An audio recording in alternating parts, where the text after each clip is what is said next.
This is the news in brief from the United Nations. As war continues to devastate Ukraine and its people, UN Secretary-General Antonio Guterres has said that it's immoral that major oil and gas companies are reporting record profits from skyrocketing energy prices.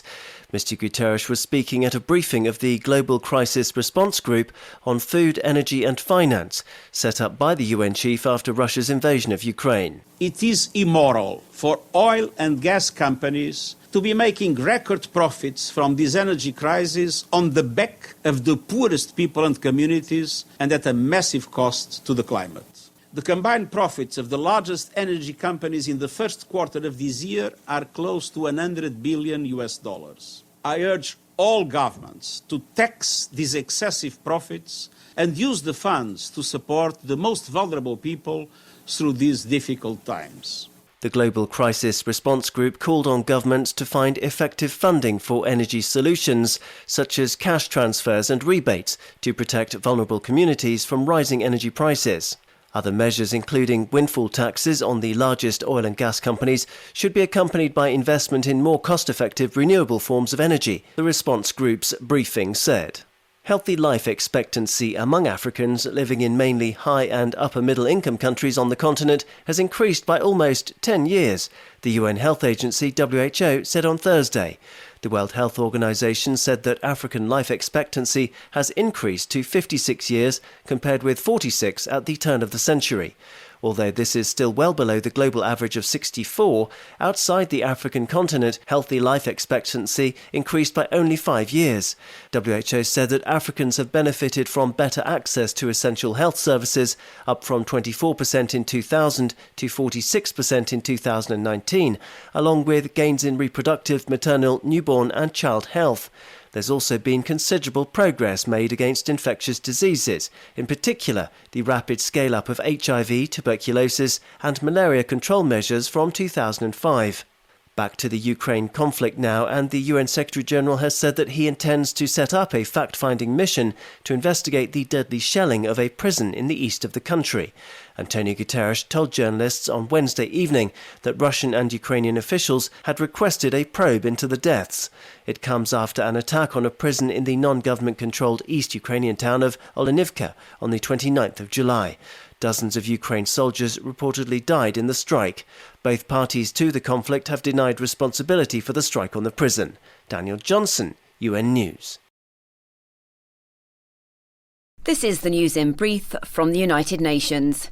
3 more cargo ships loaded with Ukrainian grain left the country's ports on Friday as part of the UN-led bid to relieve global food insecurity.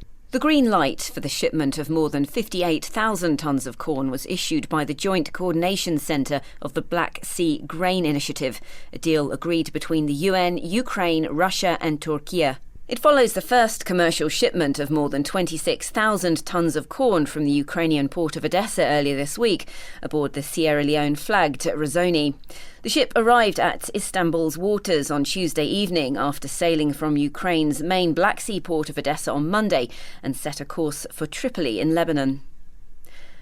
After food prices reached historic highs in March following Russia's invasion of Ukraine, world food prices fell sharply last month.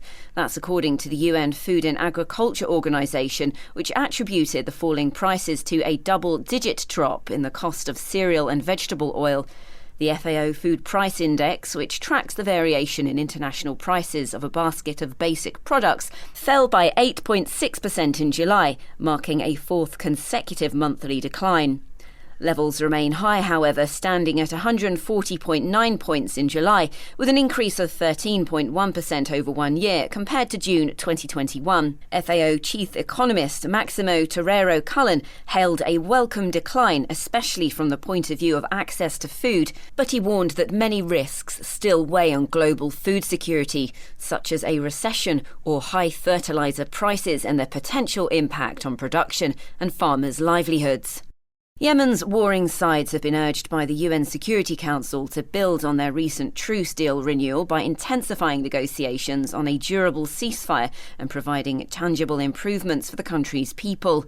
Yemenis have been ground down by 7 years of heavy fighting between the government and Houthi opposition forces, which has caused dire food insecurity and the collapse of essential services. An estimated 19 million people in the country face acute food insecurity or worse. But of the more than 40 major UN programmes in Yemen, 26 have been scaled back or closed because of a lack of funding.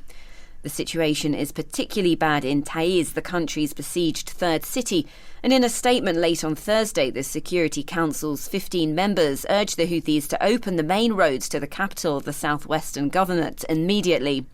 Restoring access to Taiz has been the hardest to implement of the 3 confidence-building steps that the UN has called for. Despite these difficulties, the Security Council welcomed the Yemeni government's efforts to allow fuel to reach Yemen via the Houthi-controlled port of Hodeidah and the reopening of flights to and from the capital, Sana'a,